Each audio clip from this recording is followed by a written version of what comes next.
백만장자가 지역 고아원을 방문하여 한 소녀를 만나게 됩니다. 소녀는 어머니가 간직하고 있던 사진을 통해 그를 알고 있다고 밝힙니다. 백만장자는 충격을 받고 결말은 모두를 놀라게 했습니다. 이와 같은 흥미진진한 이야기를 더 많이 알고 싶다면 구독하기를 클릭하세요. 사랑의 불은 10년을 피하세요. 45세의 성공한 사업가 김준호는 성모 마리아 고아원 앞에서 고급 자동차에서 내렸습니다. 오래되고 약간 낡은 건물은 그의 완벽한 정장과 금시계와 강한 대조를 이루었습니다.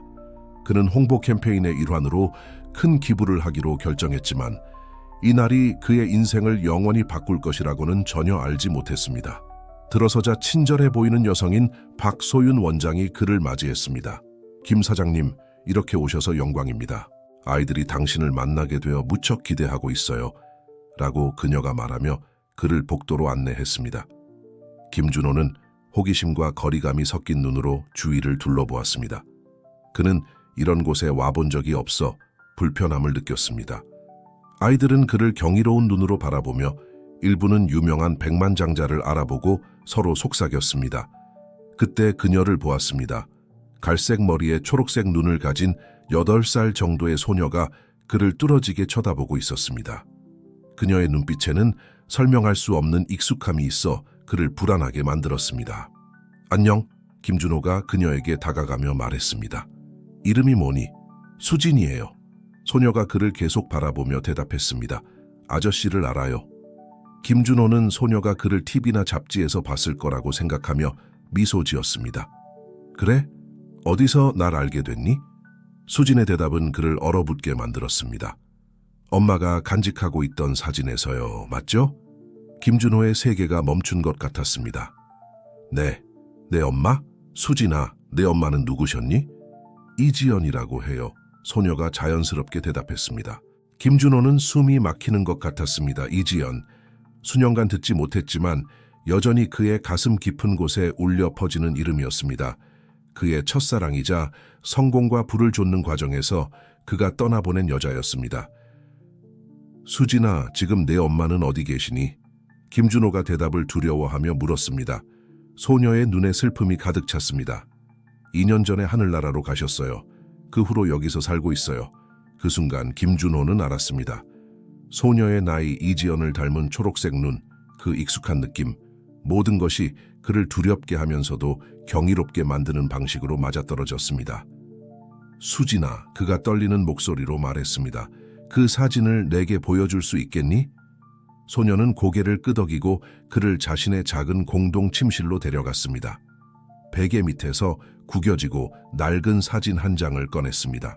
김준호는 떨리는 손으로 사진을 받아들었고 10년 젊은 자신이 해변에서 이지연을 안고 있는 모습을 보았습니다. 눈물이 그의 뺨을 타고 흐르기 시작했습니다. 수진아, 그가 소녀 앞에 무릎을 꿇고 말했습니다. 우리 할 얘기가 많은 것 같구나. 그 광경을 지켜보던 박소윤 원장이 걱정스럽게 다가왔습니다.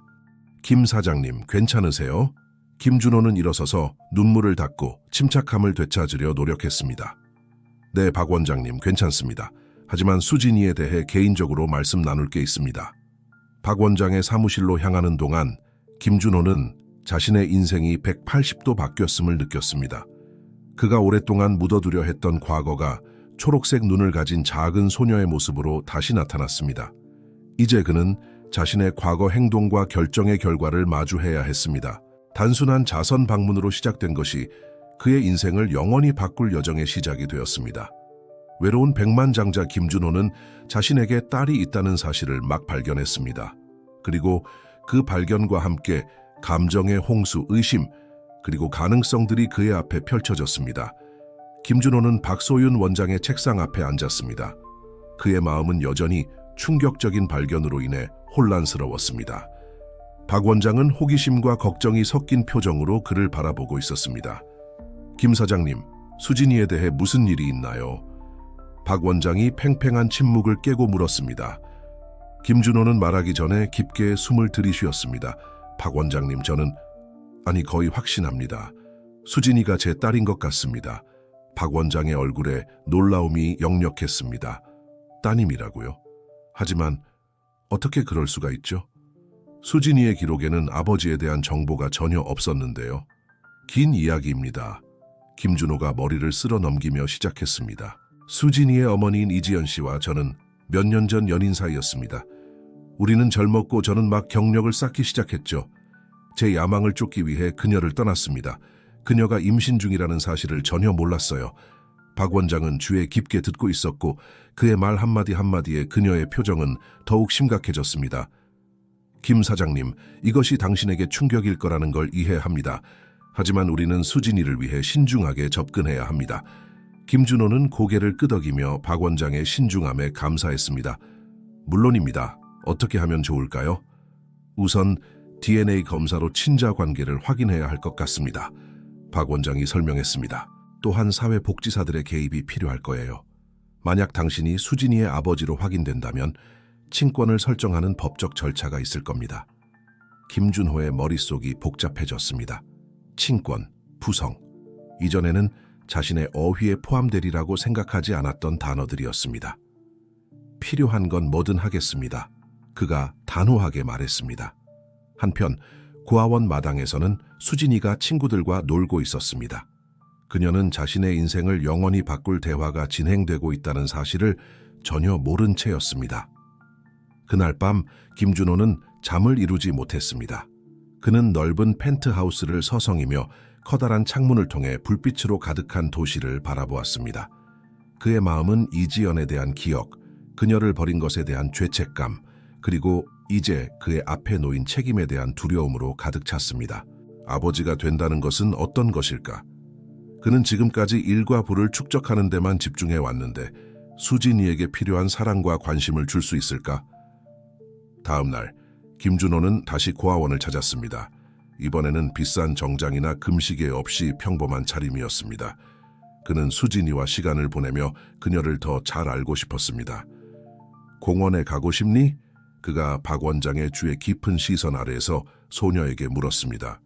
수진이는 열정적으로 고개를 끄덕였고 곧 그들은 근처 공원을 산책하고 있었습니다. 김준호는 8살 아이와 어떻게 소통해야 할지 몰라 어색함을 느꼈습니다.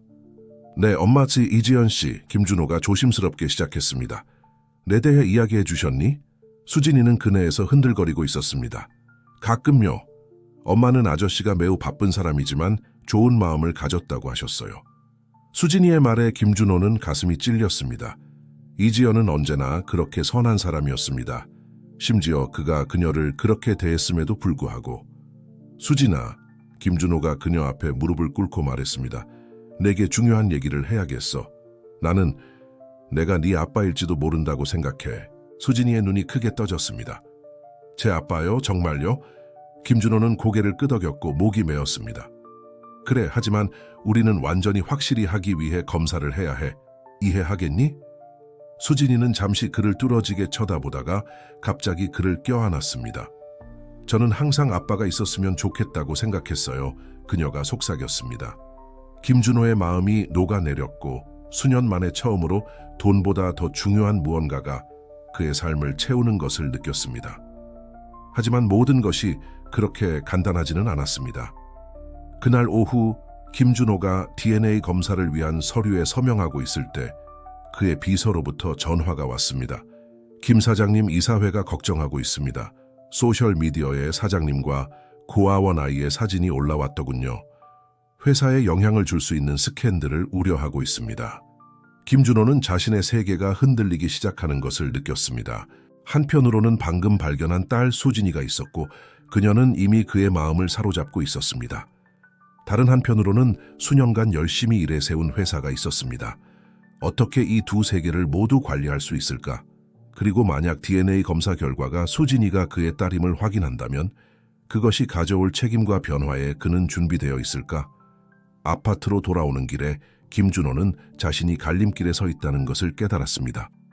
앞으로 며칠 동안 그가 내릴 결정들은 그의 인생뿐만 아니라 이미 너무 많은 것을 잃은 순수한 소녀의 인생에도 영향을 미칠 것이었습니다. 죄책감, 희망, 두려움이 그의 내면에서 뒤섞여 그를 압도할 것 같은 감정의 폭풍을 만들어내고 있었습니다.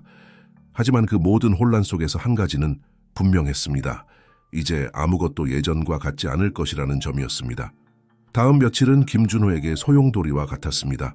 고아원 방문, 변호사와의 만남, 그리고 긴 불면의 밤들 사이에서 그는 일어나고 있는 모든 일을 처리할 시간이 거의 없었습니다. DNA 검사 결과를 기다리는 동안 그는 미칠 것 같았습니다. 한편으로는 수진이가 정말 그의 딸이라는 확인을 갈망했지만 다른 한편으로는 그 책임과 변화에 대한 두려움에 시달렸습니다. 어느 날 오후 이지연과의 추억이 담긴 물건들을 찾아 오래된 상자들을 뒤지던 중 김준호는 자신이 가지고 있었다는 사실조차 잊고 있던 일기장을 발견했습니다. 일기장을 열자 즉시 이지연의 필체를 알아보았습니다. 떨리는 손으로 그는 읽기 시작했습니다. 사랑하는 일기야, 오늘 준호 오빠가 떠났어. 자신의 경력을 위해서 미래에 집중해야 한다고 하더라. 내가 그 미래의 일부가 될 수 있다는 걸 왜 모르는 걸까? 그에게 말하지 않은 게 있어. 우리 인생을 영원히 바꿀 무언가. 나 임신했어. 김준호는 죄책감과 후회로 압도되어 일기장을 떨어뜨렸습니다. 이지연은 그 모든 것을 알고 있었고 그는 그녀를 버렸던 것입니다. 과거와 마주하기로 결심한 김준호는 미루고 있던 전화를 걸었습니다. 윤지혜 씨, 김준호입니다. 이지연에 대해 이야기를 나누어야 할 것 같아요. 윤지혜는 이지연의 가장 친한 친구로 그가 필요로 하는 답을 줄 수 있는 유일한 사람이었습니다. 그들은 조용한 카페에서 만났습니다. 40대 초반의 여성인 윤지혜는 놀라움과 경계심이 섞인 눈으로 그를 바라보았습니다. 오랜만이네요, 김준호 씨. 그녀가 차가운 어조로 말했습니다. 네, 그렇습니다, 윤 씨. 정말 죄송합니다. 이지연과 수진이에 대해 모든 것을 알려주셨으면 합니다. 윤지혜는 말하기 전에 깊게 한숨을 내쉬었습니다. 이지연이는 당신이 떠났을 때 완전히 망가졌어요. 임신 사실을 알았을 때 당신을 찾고 싶어 했죠. 하지만 내가 말렸어요. 그녀를 버린 사람보다는 더 나은 걸 받을 자격이 있다고 생각했거든요. 매 단어가 김준호에게는 비수와 같았습니다. 왜 아무도 저에게 알리지 않았나요? 그녀가 돌아가셨을 때? 시도는 했어요. 윤지혜가 쓴 웃음을 지으며 대답했습니다. 하지만 당신은 연락이 닿지 않았죠. 비서들은 항상 바쁘다고만 했어요. 시간이 지나자 우리도 포기했죠. 김준호는 자신의 과거 행동들의 현실이 무겁게 다가오며 의자에 깊이 몸을 묻었습니다. 제가 바보였군요. 그렇죠? 윤지혜는 고개를 끄덕였지만 그녀의 표정이 조금 부드러워졌습니다. 네, 그랬어요. 하지만 이제 당신은 잘못을 바로잡을 기회를 얻었어요. 수진이를 위해서요. 이지연은 어떤 어머니였나요? 김준호가 더 많은 것을 알고 싶어 물었습니다. 윤지혜의 눈이 친구에 대해 이야기하며 빛났습니다. 그녀는 놀라웠어요. 수진이에게 모든 것을 주기 위해 열심히 일했지만 항상 그 아이와 놀아주고 책을 읽어줄 시간을 가졌죠. 수진이는 그녀의 전부였어요. 김준호는 질투와 후회의 감정을 느꼈습니다. 그는 그 모든 순간들을 놓쳤고 이제는 되돌릴 수 없는 시간들이었습니다. 후연 씨, 김준호가 결연한 목소리로 말했습니다. 수진이가 받아 마땅한 아버지가 되기 위해 최선을 다하겠습니다. 과거를 바꿀 순 없지만 그 아이를 위해 미래를 만들어 나가겠습니다. 윤지혜는 그를 뚫어지게 쳐다보며 평가했습니다. 정말로 그렇게 하길 바랍니다, 김준호 씨. 그 아이는 이미 충분히 고통받았어요. 그 아이를 실망시키지 마세요. 한편 고아원에서 수진이는 자신만의 감정적 갈림길에 서 있었습니다. 한편으로는 아버지가 생기고 가족을 갖게 될 가능성에 들떠 있었지만 다른 한편으로는 김준호가 그녀의 삶에 갑자기 나타난 것처럼 갑자기 사라질지도 모른다는 두려움에 시달렸습니다. 그날 밤 수진이가 잠자리에 들 준비를 하고 있을 때 고아원에서 그녀의 가장 친한 친구인 민지가 다가왔습니다. 그 부자 아저씨가 정말 네 아빠야? 민지가 호기심 어린 눈으로 물었습니다. 수진이는 어깨를 으쓱했습니다. 아직 몰라. 검사를 하고 있대. 근데 만약 네 아빠라면 넌 여기서 나가게 되는 거야? 민지가 목소리에 슬픔을 담아 물었습니다. 그 질문에 수진이는 생각에 잠겼습니다. 어머니가 돌아가신 후 유일하게 알고 있던 집인 고아원을 떠난다는 생각은 그녀를 두렵게 하면서도 동시에 설레게 했습니다. 잘 모르겠어, 민지야. 모든 게 너무 빨리 일어나고 있어. 한편 김준호는 자신만의 도전에 직면해 있었습니다. 회사 이사회는 그의 잠재적 부성에 대한 소문을 논의하기 위해 긴급 회의를 소집했습니다. 김준호 씨, 이사회 의장인 이상훈이 말을 시작했습니다. 이것이 개인적인 문제라는 것은 이해합니다. 하지만 회사의 이미지가 걸려 있습니다. 이 상황을 어떻게 다룰 계획인지 알고 싶습니다. 김준호는 주위를 둘러보았습니다. 수년간 함께 일해온 동료들의 심각하고 걱정스러운 얼굴들이 이제는 낯선 사람들처럼 보였습니다. 상황은 간단합니다. 김준호가 느끼지 않는 평온함으로 대답했습니다. 제게 딸이 있을 가능성이 있습니다. DNA 검사 결과를 기다리고 있습니다. 만약 그 아이가 제 딸로 밝혀지면 아버지로서의 모든 책임을 다할 생각입니다. 회의실의 웅성거림이 일었습니다. 그럼 회사는 어떻게 됩니까? 다른 이사가 물었습니다. 당신의 공개적 이미지가 영향을 받을 수 있습니다. 일부는 이것을 스캔들로 볼 수도 있죠. 김준호는 내면에서 분노가 치솟는 것을 느꼈습니다. 스캔들이라고요? 딸에 대한 책임을 지는 것이 스캔들입니까? 만약 그렇게 생각한다면 아마도 우리는 이 회사의 가치관을 재고해 봐야 할 것 같군요. 이어진 침묵은 귀가 멍할 정도였습니다. 마침내 이상훈이 말을 꺼냈습니다.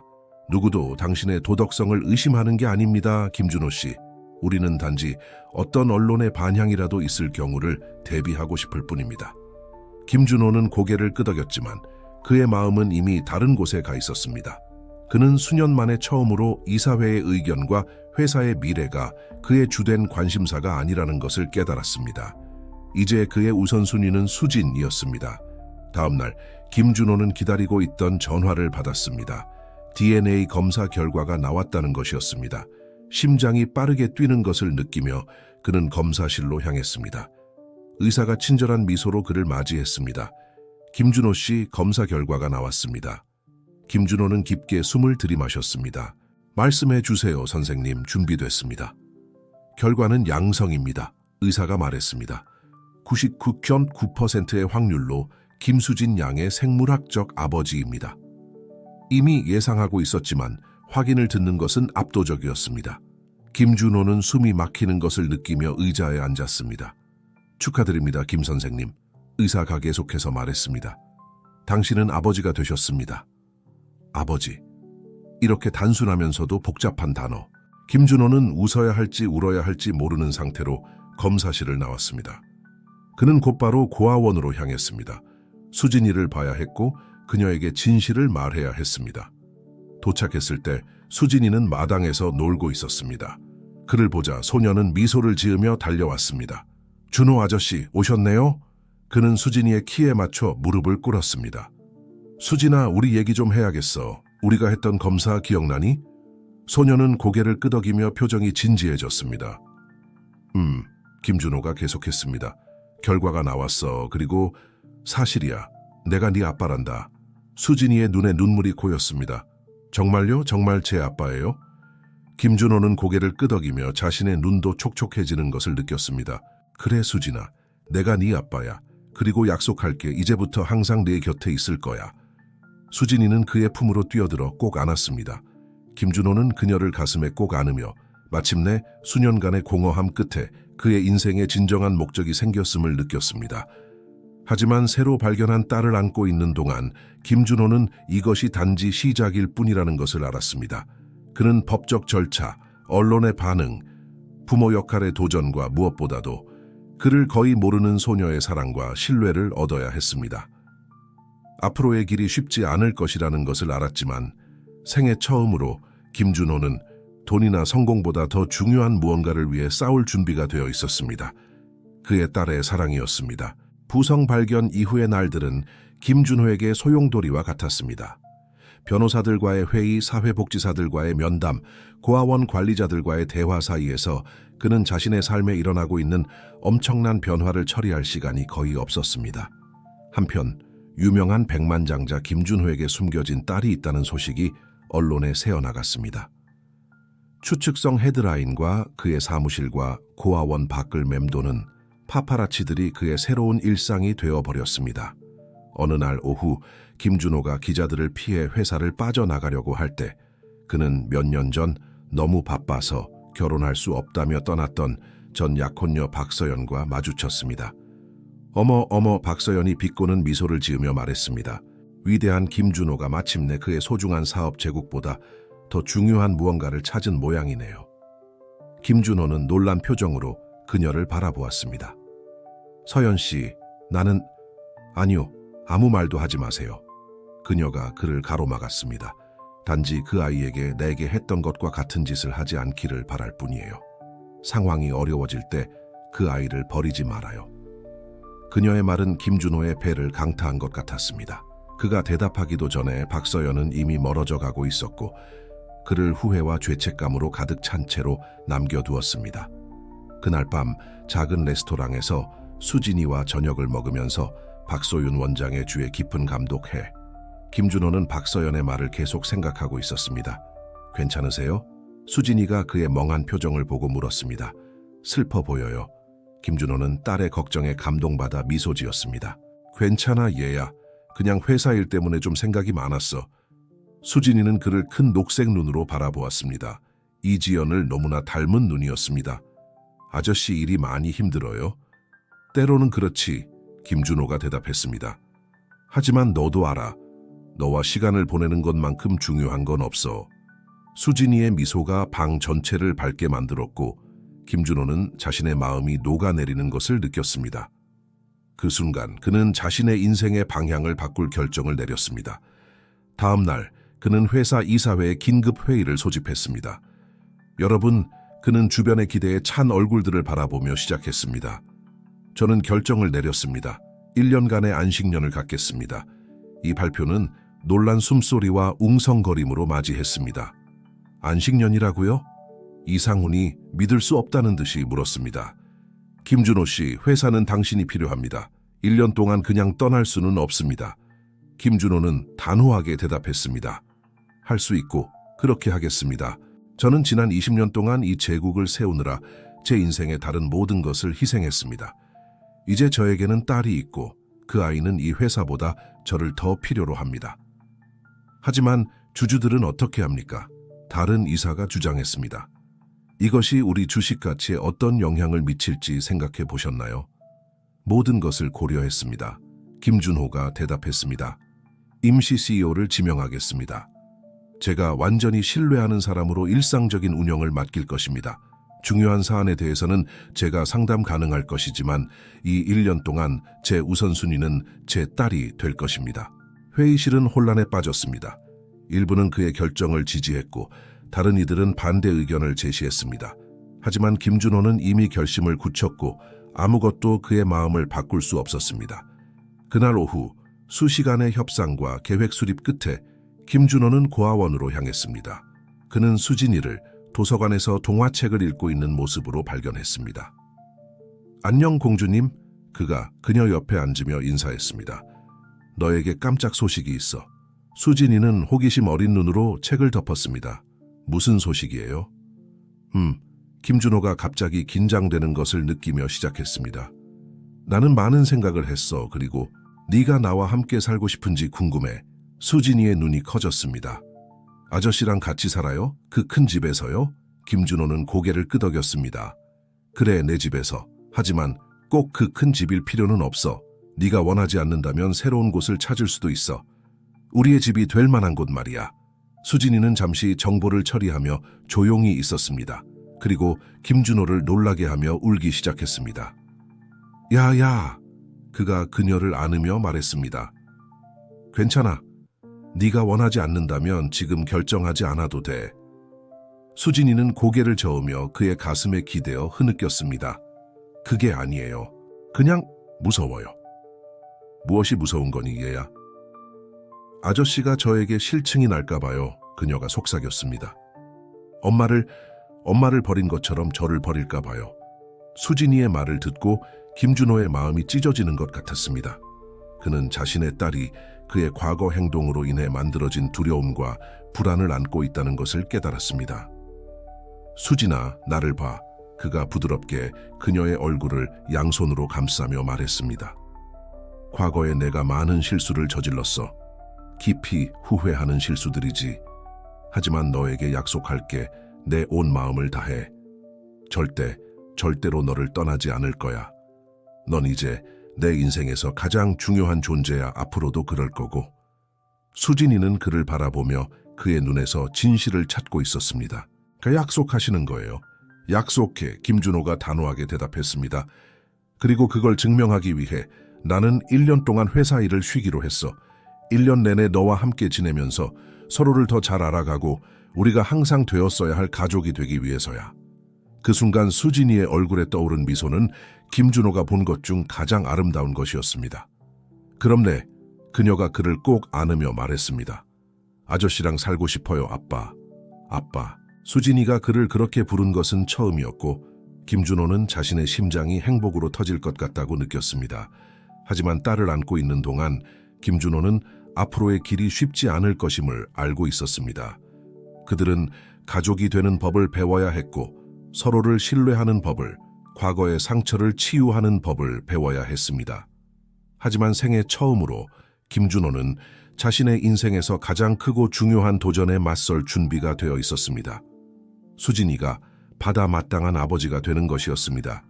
김준호의 대저택에서 수진이의 첫 김준호의 대저택에서 수진이의 첫 며칠은 흥분과 적응의 시간이었습니다. 독신자로서의 삶과 일중심의 일상에 익숙했던 김준호는 갑자기 전업아버지의 미지의 영역을 항해하게 되었습니다. 어느 날 아침, 김준호는 수진이를 그녀의 방에서 찾지 못해 공황 상태에 빠졌습니다. 집 안을 미친 듯이 뒤지다가 그는 수진이를 주방에서 발견했습니다. 수진이는 가정부 이영숙 씨의 도움을 받아 아침 식사를 준비하려 하고 있었습니다. 아빠, 좋은 아침이에요. 수진이가 수줍은 미소를 지으며 말했습니다. 그녀는 아주 태운 스크램블 에그로 보이는 것이 담긴 프라이팬을 들고 있었습니다. 아빠를 위해 아침 식사를 준비하고 싶었어요. 김준호는 마음이 녹는 것을 느꼈습니다. 내가 받은 것 중 최고의 깜짝 선물이구나. 그가 딸을 안으며 말했습니다. 타는 냄새는 무시한 채로요. 하지만 모든 것이 장밋빛은 아니었습니다. 수진이는 종종 악몽에 시달렸고 울면서 엄마를 찾았습니다. 그런 순간들에 김준호는 완전히 길을 잃은 것 같았습니다.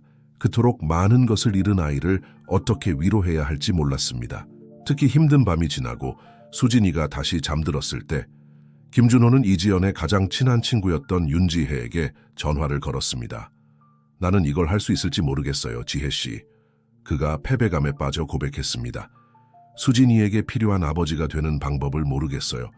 아무도 태어날 때부터 부모가 되는 법을 아는 사람은 없어요, 준호 씨. 윤지혜가 부드럽게 대답했습니다. 이지연도 처음에는 몰랐어요. 하지만 그녀는 배웠고 당신도 배울 거예요. 중요한 건 당신이 거기 있다는 거예요. 노력하고 있다는 거죠. 윤지혜의 말에 용기를 얻은 김준호는 몇 가지 변화를 주기로 결심했습니다. 그는 수진이가 슬픔과 두려움을 처리하는데 도움을 줄 아동심리치료사를 고용했습니다. 또한 그 자신도 부모 교육 수업을 듣기 시작했습니다. 이전의 삶에서는 상상도 하지 못했던 일이었죠. 조금씩 아버지와 딸은 자신들만의 리듬을 찾아갔습니다. 김준호는 수진이의 머리를 닦는 법, 숙제를 도와주는 법, 그리고 그녀가 엄마를 그리워할 때 위로하는 법을 배웠습니다. 수진이도 점점 더 마음을 열고 자신의 생각과 꿈을 아버지와 나누기 시작했습니다. 어느 날 공원을 산책하던 중 수진이가 갑자기 멈춰 섰습니다. 아빠, 궁금한 게 있어요. 물론이지, 공주님. 뭐든 물어봐. 김준호가 대답했습니다. 왜 엄마를 떠났어요? 그 질문은 김준호의 배를 강타한 것 같았습니다. 이 순간이 올 것이라는 걸 알고 있었지만 이렇게 빨리 마주하게 될 줄은 몰랐습니다. 그는 근처 벤치에 앉아 수진이를 옆에 앉혔습니다. 수진아, 아빠가 끔찍한 실수를 저질렀어. 그 당시에 아빠는 내 경력과 돈을 버는 것, 성공하는 것에만 집중해 있었어. 정말로 중요한 것이 무엇인지를 놓쳤지. 진정한 성공은 사랑과 가족에 있다는 걸 깨닫지 못했어. 수진이는 이지연을 닮은 크고 초록색인 눈으로 그를 바라보았습니다. 후회하세요? 매일 후회하고 있어. 김준호가 진심을 담아 대답했습니다. 시간을 되돌릴 수 있다면 절대로 네 엄마를 떠나지 않았을 거야. 하지만 과거는 바꿀 수 없어. 내가 할 수 있는 건 지금 더 나은 사람이 되고 너에게 좋은 아버지가 되려고 노력하는 거야. 수진이는 고개를 끄덕이며 그의 말을 이해하려고 노력했습니다. 그리고 김준호를 놀라게 하며 그를 안았습니다. 아빠, 사랑해요. 그리고 엄마도 아빠를 사랑했다는 걸 알아요. 아빠가 떠난 후에도요. 그 말은 김준호의 상처 입은 마음에 치유제와 같았습니다. 그는 딸을 꼭 안으며 그에게 주어진 구원의 기회에 감사했습니다. 한편 김준호의 회사에서는 상황이 그리 좋지 않았습니다. 임시 CEO인 박태준은 일부 중요한 고객들을 다루는데 어려움을 겪고 있었습니다. 그들은 김준호와 직접 거래하기를 고집했습니다. 어느 날 오후 김준호가 수진이의 과학 프로젝트를 돕고 있을 때 박태준으로부터 긴급한 전화가 왔습니다. 준호 씨, 죄송합니다만 당신이 여기 필요합니다. 글로벌테크와의 계약이 내일 당신이 직접 회의에 참석하지 않으면 무산될 위기에 있습니다. 김준호는 태양계 모형에 집중하고 있는 수진이를 바라보았습니다. 그는 다음 날 수진이를 천문관에 데려가기로 약속했었습니다. 미안합니다, 태준 씨. 하지만 갈 수 없습니다. 딸과 중요한 약속이 있어요. 미쳤어요. 박태준이 외쳤습니다. 이 계약은 수백만 달러의 가치가 있습니다. 당신은 그냥 할 수 있고 그렇게 할 겁니다. 김준호가 단호하게 끊었습니다. 내가 없이도 이 일을 처리할 방법을 찾으세요. 그래서 당신을 책임자로 임명한 겁니다. 그는 전화를 끊고 수진이에게 돌아갔습니다. 수진이는 호기심 어린 눈으로 그를 바라보고 있었습니다. 뭔가 잘못됐어요, 아빠. 김준호는 미소 지으며 딸의 머리를 쓰다듬었습니다. 아무것도 아니야, 얘야. 기다릴 수 있는 일이야. 토성의 고리를 좀 더 추가해볼까? 수진이와 함께 프로젝트를 계속하면서 김준호는 생애 처음으로 돈이 아닌 사랑에 기반한 결정을 내렸다는 것을 깨달았습니다. 그리고 그것은 믿을 수 없을 정도로 좋은 느낌이었습니다. 하지만 그의 결정의 결과는 오래 기다리지 않았습니다. 다음 날 천문관에 있는 동안 김준호는 박태준으로부터 문자 메시지를 받았습니다. 글로벌테크가 계약을 취소했습니다. 이사회가 내일 긴급 회의를 요구하고 있습니다. 김준호는 걱정의 감정을 느꼈지만 별들을 관찰하며 흥분된 표정을 짓고 있는 수진이를 보자 자신이 옳은 결정을 내렸다는 것을 알았습니다. 그날 밤 수진이를 재운 후 김준호는 깨어있으며 다가올 회의에 대해 생각했습니다. 그는 회의가 어려울 것이라는 것을 알았고 아마도 그의 회사에 대한 헌신에 대한 비판과 의문을 마주해야 할 것이라는 것을 알고 있었습니다. 하지만 수진이가 침대 옆 테이블에 보관하고 있는 이지연의 사진을 바라보며 김준호는 결심을 굳혔습니다. 회사에 어떤 일이 일어나든 그는 다시는 이를 가족보다 우선시하지 않을 것입니다. 이번에는 옳은 일을 할 것입니다. 김준호가 알지 못했던 것은 운명이 그를 위해 또 다른 놀라움을 준비하고 있다는 것이었습니다. 그의 결심과 변화된 인생관을 시험할 놀라움이었고 그의 인생의 방향을 다시 한번 바꿀 놀라움이었습니다. 이사회와의 회의 아침, 김준호는 위장에 매듭이 지어진 채로 일어났습니다. 어려운 싸움이 될 것이라는 것을 알았지만 수진이를 우선시하겠다는 약속을 지킬 것을 결심했습니다. 이아빤쯤 오늘 일하러 가야 해요, 아빠? 아침 식사 중에 수진이가 김준호의 정장 차림을 보고 물었습니다. 김준호는 고개를 끄덕였습니다. 그래, 얘야. 중요한 회의가 있어. 하지만 저녁 식사 때는 돌아올게. 약속해. 수진이는 걱정스러운 표정으로 그를 바라보았습니다. 저 때문에 문제가 생긴 건가요? 김준호는 그 질문에 가슴이 아팠습니다. 아니, 공주님. 너와 시간을 보내는 것 때문에 절대 문제가 생기지 않아. 넌 내 인생에서 가장 중요한 존재야. 딸을 마지막으로 꼭 안아준 후 김준호는 다가올 일에 대비하며 사무실로 향했습니다. 회의실의 분위기는 그가 들어섰을 때 팽팽했습니다. 박태준이 먼저 입을 열었습니다. 준호 씨, 글로벌테크 계약의 손실로 우리는 수백만 달러를 잃었습니다. 주주들이 걱정하고 있고 일부는 주식 매각을 고려하고 있습니다. 김준호는 각 이사회 구성원이 자신의 우려를 표현하는 동안 참을성 있게 들었습니다. 모두가 말을 마쳤을 때 그는 일어섰습니다. 여러분의 우려를 이해합니다. 그가 시작했습니다. 그리고 글로벌테크 계약 손실에 대해 전적으로 책임을 집니다. 하지만 여러분이 이해해 주셨으면 하는 게 있습니다. 제 딸은 항상 제 우선순위가 될 것입니다. 만약 그것이 제가 CEO 자리에서 물러나야 한다는 뜻이라면 그렇게 할 준비가 되어 있습니다. 그의 말에 이어 놀란 침묵이 이어졌습니다. 마침내 회의실 뒤쪽에서 한 목소리가 들렸습니다. 그렇게까지 할 필요는 없을 것 같네요.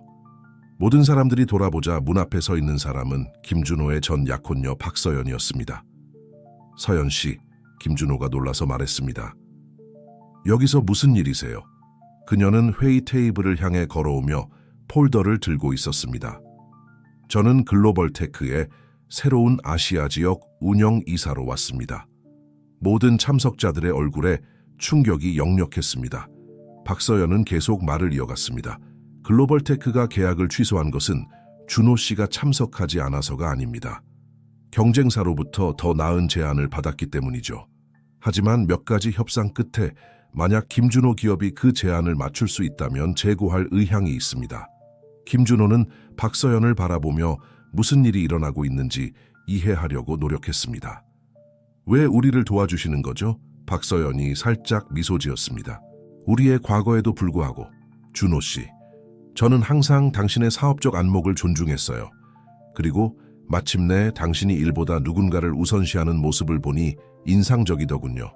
그건 글로벌테크가 파트너에게 중요하게 여기는 성장의 증거예요.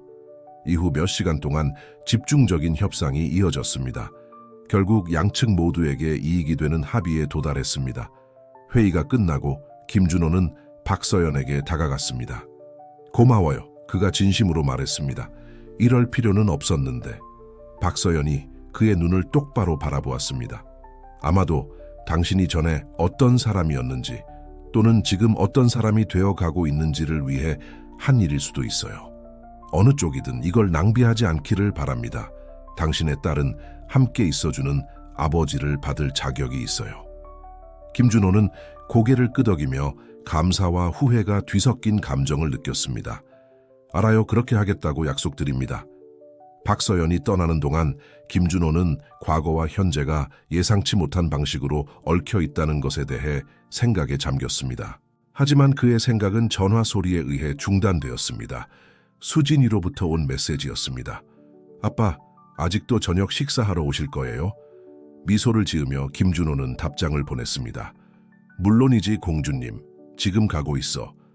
그날 밤 함께 저녁을 먹으면서 김준호는 8살 아이가 이해할 수 있도록 그의 하루에 대해 이야기해 주었습니다.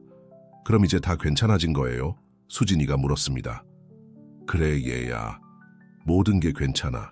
김준호가 대답했습니다. 그리고 알아? 오늘 아주 중요한 걸 배웠어. 뭔데요? 때로는 뭔가를 잃었다고 생각할 때 인생이 당신을 놀라게 하며 두 번째 기회를 줄 수 있다는 거야. 그리고 중요한 건 그 기회를 잡는 거지. 수진이는 고개를 끄덕였지만 완전히 이해하지는 못한 것 같았습니다. 제가 가진 기회와 같은 거예요? 김준호는 목이 메는 것을 느꼈습니다. 정확히 그거야 내 사랑. 그리고 난 그걸 낭비하지 않을 거야. 딸을 안으면서 김준호는 이지연, 박서연, 그리고 자신의 맹목적인 성공 추구로 인해 상처 입은 모든 사람들에 대해 생각했습니다.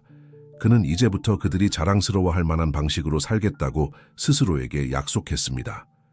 특히 그의 품에 있는 작은 소녀를 위해서요. 김준호가 알지 못했던 것은 운명이 그를 위해 마지막 놀라움을 준비하고 있다는 것이었습니다. 그의 과거와 미래에 대해 그가 알고 있다고 생각했던 모든 것을 시험할 놀라움이었습니다. 몇 달이 지나고 김준호와 수진이의 삶은 새로운 균형을 찾아갔습니다. 김준호는 회사에서의 책임과 아버지로서의 역할 사이에서 균형을 잡는 법을 배웠고, 수진이는 아버지의 사랑과 관심 아래 꽃을 피우고 있었습니다. 어느 일요일 오후 김준호가 수진이의 방을 정리하는 것을 돕고 있을 때 그들은 이지연이 수진이를 위해 고아원에 남긴 오래된 상자를 발견했습니다. 그 안에는 사진들, 편지들, 그리고 일기장이 있었습니다. 읽어볼까요, 아빠? 수진이가 엄마의 일기장을 들고 물었습니다. 김준호는 망설였습니다. 잘 모르겠어, 얘야. 그건 엄마의 개인적인 것이었을 텐데. 하지만 호기심이 승했고 함께 읽기 시작했습니다. 첫 몇 페이지는 이지연이 김준호와의 행복했던 추억들로 가득 차 있었습니다. 하지만 읽어나갈수록 어조가 변했습니다. 오늘 의사 선생님을 만났어. 김준호가 소리내어 읽었습니다. 모든 것을 바꿀 소식을 들었어. 임신했어. 하지만 어떻게 준호 오빠에게 말해야 할지 모르겠어. 그는 자신의 경력에 너무 집중하고 있는데. 수진이가 아버지를 바라보았고 그는 창백해져 있었습니다.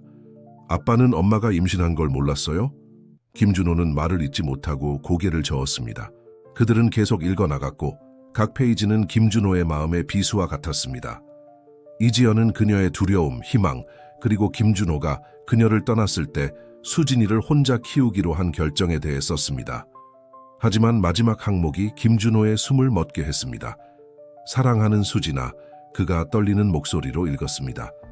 만약 네가 이걸 읽고 있다면 그건 내가 더 이상 내 곁에 없다는 뜻이야. 네가 알아야 할 게 있어. 아무에게도 말하지 않은 거, 심지어 네 아버지에게도. 김준호는 계속 읽을 수 없었습니다. 수진이가 일기장을 가져가 읽기 시작했습니다. 내가 임신했다는 걸 알았을 때 의사 선생님은 나에게 심각한 심장 질환이 있다고 말씀하셨어. 의사 선생님들은 임신을 계속하면 내 건강에 위험할 수 있다고 경고하셨어. 임신을 중단할 수 있는 선택권도 주셨지만 난 그럴 수 없었어. 이미 너를 너무 사랑하고 있었거든. 내 생명을 걸고 너를 낳기로 결심했어. 그 결정을 후회하지 않아. 넌 나에게 일어난 최고의 일이야. 그리고 언젠가 네 아버지가 너를 알게 되고 나만큼 너를 사랑하게 되길 바랄 뿐이야. 김준호와 수진이의 뺨으로 눈물이 흘러내렸습니다. 그들은 말없이 서로를 끌어안고 방금 발견한 사실의 무게를 받아들이려 했습니다. 엄마가 저 때문에 돌아가신 거예요. 수진이가 흐느꼈습니다. 아니. 김준호가 그녀를 꽉 안으며 말했습니다. 내 엄마는 너를 너무 사랑해서 자신의 생명을 바치신 거야. 그건 네 잘못이 아니야. 그건 우리가 이해하기 힘들 정도로 큰 사랑의 행동이야. 그날 밤 수진이가 마침내 잠든 후에도 김준호는 잠을 이루지 못했습니다. 죄책감과 후회로 괴로워했습니다. 만약 그가 이지연을 떠나지 않았다면, 만약 그가 그 자리에 있었다면 상황이 달라졌을까요? 다음 날 일에 집중할 수 없었던 김준호는 이지연의 장례식 이후 처음으로 그녀의 무덤을 방문하기로 했습니다. 그곳에서 눈물을 흘리며 용서를 구하고 있을 때 그는 어깨에 손이 닿는 것을 느꼈습니다. 돌아보니 이지연의 가장 친한 친구인 윤지혜가 서 있었습니다.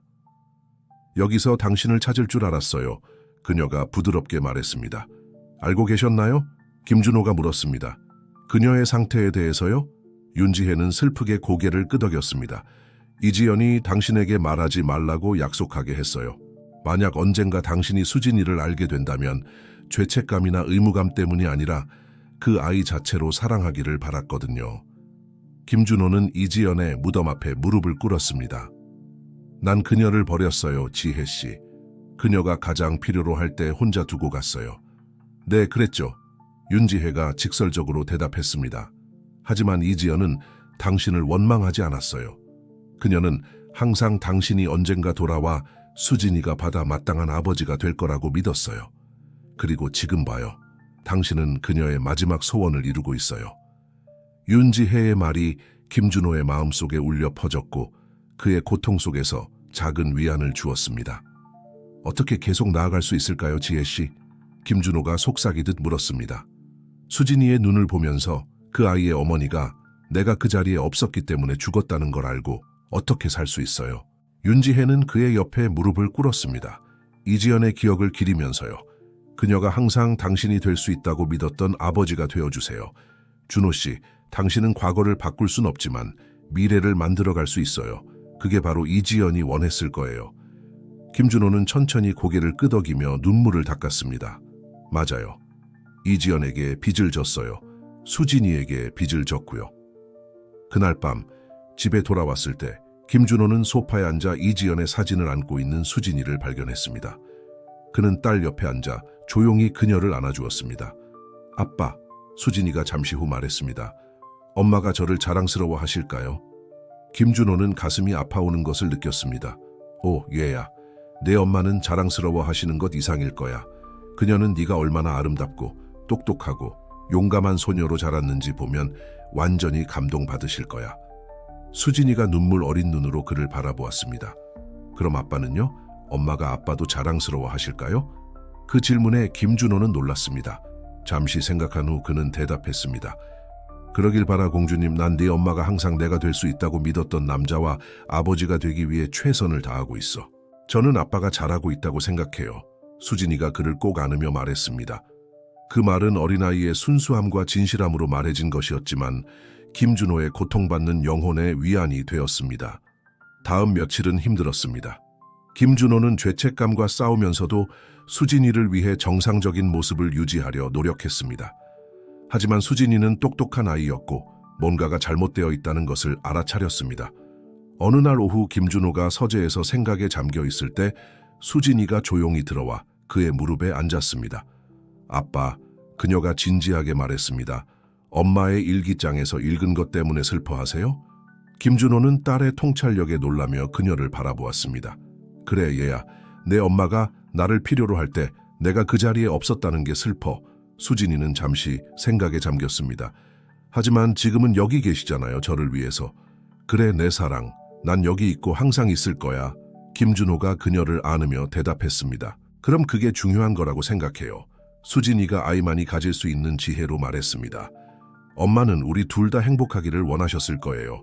엄마는 아빠가 항상 슬퍼하길 원하지 않으셨을 것 같아요. 수진이의 말은 김준호에게 계시와 같았습니다.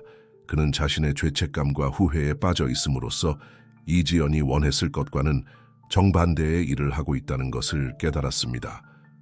내 말이 맞아, 공주님. 그가 딸의 임에 키스하며 말했습니다. 내 엄마는 우리가 살아가고 행복해지기를 원하셨을 거야. 그리고 그게 바로 우리가 할 일이야. 그 순간부터 김준호는 이지연의 기억을 기리며 살아가고 수진이에게 가능한 최고의 아버지가 되기로 결심했습니다. 그는 수진이에게 어머니에 대한 이야기를 들려주기 시작했고 행복했던 추억들을 공유하며 이지연이 그들의 삶에서 중요한 부분으로 남아있게 했습니다. 또한 그는 더 많은 일을 하기로 결심했습니다. 윤지혜와 이지연의 옛 친구들의 도움을 받아 김준호는 이지연의 이름으로 재단을 설립했습니다. 이지연 재단은 어려운 상황에 처한 편부모와 아이들을 돕는 일에 전념하며 의료, 교육, 정서적 지원을 제공하기로 했습니다. 재단 개소식 날, 김준호는 긴장했습니다. 그는 언론, 사업 동료들, 그리고 이지연을 알고 사랑했던 모든 사람들을 초대했습니다. 수진이는 그의 옆에 서 있었고 어머니가 가장 좋아했던 파란색 드레스를 입고 있었습니다. 연설을 할 시간이 되자 김준호는 수진이의 손을 잡고 함께 단상에 올랐습니다.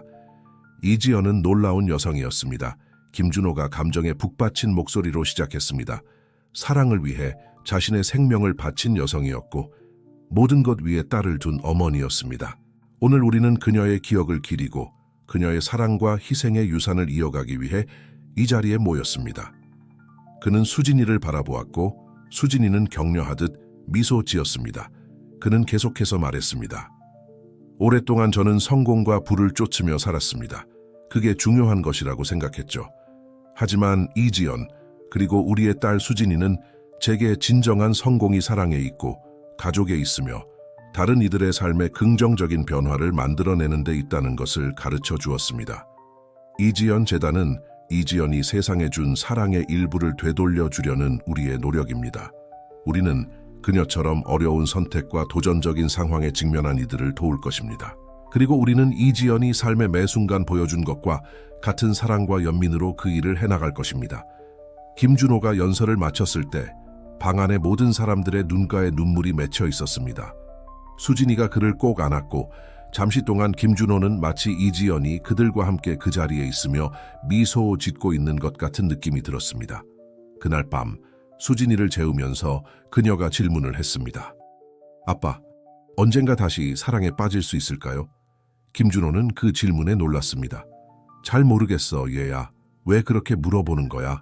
수진이가 어깨를 으쓱했습니다. 때때로 아빠가 조금 외로워 보여서요. 그리고 선생님이 모든 사람은 행복해질 자격이 있고 사랑받을 자격이 있다고 하셨어요. 김준호는 딸의 걱정에 감동받아 미소 지었습니다. 글쎄, 이제 난 너를 가지고 있고 그게 나를 매우 행복하게 해. 하지만 미래에 어떤 일이 일어날지 누가 알겠어. 수진이의 방문을 닫고 나오면서 김준호는 오랜만에 처음으로 새로운 사랑의 가능성에 마음을 열고 있다는 것을 깨달았습니다. 그는 이지연이 그가 행복해지기를, 충만한 삶을 살기를 원했을 것이라는 걸 알았습니다. 그리고 이렇게 딸에 대한 사랑과 이지연에 대한 감사함으로 가득 찬 마음으로 김준호는 미래가 가져다 줄 수 있는 그 어떤 것에도 맞설 준비가 되어 있다고 느꼈습니다. 그는 앞으로의 길이 항상 쉽지만은 않을 것이라는 것을 알고 있었지만 수진이가 곁에 있고 이지연의 기억이 그를 인도하는 한 어떤 도전도 맞설 준비가 되어 있었습니다. 그가 알지 못했던 것은 운명이 그를 위해 마지막 놀라움을 준비하고 있다는 것이었습니다. 그가 배운 모든 것을 시험하고 그의 인생을 다시 한번 바꿀 놀라움이었습니다. 몇 달이 지나고 김준호와 수진이의 삶은 새로운 리듬을 찾아갔습니다. 이지연 재단은 번창하여 어려운 상황에 처한 수백 가구를 돕고 있었습니다. 김준호는 회사에서의 책임, 재단에서의 일, 그리고 아버지로서의 역할 사이에서 균형을 찾았습니다. 수진이는 행복하고 자신감 있는 소녀로 성장했습니다. 아버지와의 관계는 강하고 사랑으로 가득 찼으며 때때로 어머니를 그리워하긴 했지만 김준호가 들려주는 추억과 이야기들이 그들의 삶에서 이지연의 존재를 생생하게 유지했습니다. 어느 봄날 오후 김준호가 수진이의 학교 앞에서 기다리고 있을 때 한 여성이 학용품 상자 여러 개를 들고 애를 쓰고 있는 것을 발견했습니다. 그는 즉시 다가가 도움을 건넸습니다. 제가 도와드리겠습니다. 그가 상자 몇 개를 들며 말했습니다. 여성은 감사한 눈빛으로 그를 바라보았습니다. 고마워요. 이걸 혼자 들고 가려니 정말 힘들었어요. 그들이 학교 건물로 걸어가는 동안 김준호가 자신을 소개했습니다. 김준호라고 합니다. 수진이의 아버지예요. 여성이 미소 지었습니다. 아, 유명한 김 선생님이시군요. 수진이가 아버지 얘기를 많이 해요. 저는 강지원이에요. 새로운 미술 선생님이에요. 강지원의 미소에는 김준호의 마음을 오랜만에 설레게 하는 무언가가 있었습니다. 그들은 미술실의 상자들을 내려놓는 동안 즐겁게 대화를 나눴고 김준호는 오랜만에 이렇게 웃고 있는 자신을 발견했습니다. 수진이가 수업을 마치고 나와 아버지가 강 선생님과 이야기하고 있는 것을 보았을 때 그녀의 얼굴에 장난스러운 미소가 떠올랐습니다. 안녕하세요, 아빠. 강 선생님을 만나셨네요. 수진이가 김준호를 살짝 당황하게 만드는 어조로 말했습니다. 응, 선생님께 상자 옮기는 걸 도와드렸어. 김준호가 대답했습니다. 그는 갑자기 강지원과의 대화를 얼마나 즐겼는지 의식하게 되었습니다. 집으로 돌아가는 길에 수진이는 강 선생님이 얼마나 멋진지, 미술 수업을 얼마나 재미있게 만드는지, 그리고 항상 모든 사람에게 친절한 말을 건네는지에 대해 계속 이야기했습니다. 김준호는 미소를 지으며 딸의 말을 들었고 강지원의 따뜻한 존재감을 떠올렸습니다. 수년 만에 처음으로 그는 잃어버렸다고 생각했던 무언가의 불꽃을 느꼈습니다. 주간이 지나면서 김준호는 수진이의 학교에 들를 구실을 점점 더 많이 찾아냈습니다. 항상 참석해야 할 학부모 회의가 있거나 가져와야 할 미술 프로젝트가 있거나 단순히 수진이의 진도에 대해 선생님과 이야기해야 할 필요가 있었습니다. 강지원 역시 이런 만남들을 즐기는 것 같았습니다. 그녀의 멜로디 같은 웃음소리와 예술가의 눈으로 세상을 바라보는 방식은 김준호를 매료시켰습니다. 수진이는 이 모든 것을 흥분과 불안이 뒤섞인 감정으로 지켜보고 있었습니다. 한편으로는 아버지가 다시 미소 짓고 웃는 모습을 보는 것이 좋았습니다. 하지만 다른 한편으로는 어머니의 기억을 배반하는 것 같은 죄책감을 느꼈습니다. 어느 날 밤 김준호가 그녀를 재우려고 할 때 수진이가 마침내 자신의 감정을 표현했습니다. 아빠, 그녀가 떨리는 목소리로 시작했습니다. 강 선생님이 좋으세요? 김준호는 그 질문에 놀랐습니다. 그녀는 매우 좋은 사람이야. 왜 그렇게 물어보니? 그냥 아빠가 그녀와 이야기할 때 행복해 보여서요, 수진이가 말했습니다. 하지만 엄마는 어떡해요? 우리가 엄마를 잊고 있는 건 아닌가요? 김준호는 가슴이 아파오는 것을 느꼈습니다. 그는 수진이의 침대에 앉아 그녀를 꼭 안았습니다. 내 사랑아, 우리는 절대 네 엄마를 잊지 않을 거야. 이지연은 항상 우리 삶의 중요한 부분일 거야. 하지만 알아. 난 네 엄마가 우리가 행복해지기를 원하셨을 거라고 생각해. 우리가 충만한 삶을 살기를 바라셨을 거야. 수진이가 눈물 어린 눈으로 그를 바라보았습니다. 정말 그렇게 생각하세요? 확신해. 김준호가 대답했습니다. 내 엄마는 내가 알던 사람 중 가장 큰 마음을 가진 분이었어. 그녀는 우리 삶에 더 많은 사랑이 있기를 원하셨을 거야. 적은 사랑이 아니라. 수진이는 천천히 고개를 끄덕이며 아버지의 말을 이해하려고 노력했습니다. 그럼 강 선생님을 데이트 신청하실 거예요? 김준호는 부드럽게 웃었습니다. 잘 모르겠어, 얘야. 어른들에게는 이런 일들이 복잡해. 하지만 만약 내가 그렇게 하기로 결정한다면 네가 제일 먼저 알게 될 거라고 약속할게. 알겠지? 알겠어요. 수진이가 아버지를 꼭 안으며 대답했습니다. 그 대화는 김준호에게 전환점이 되었습니다. 그는 자신의 마음을 다시 열 준비가 되었다는 것을, 사랑을 주고받을 준비가 되었다는 것을 깨달았습니다.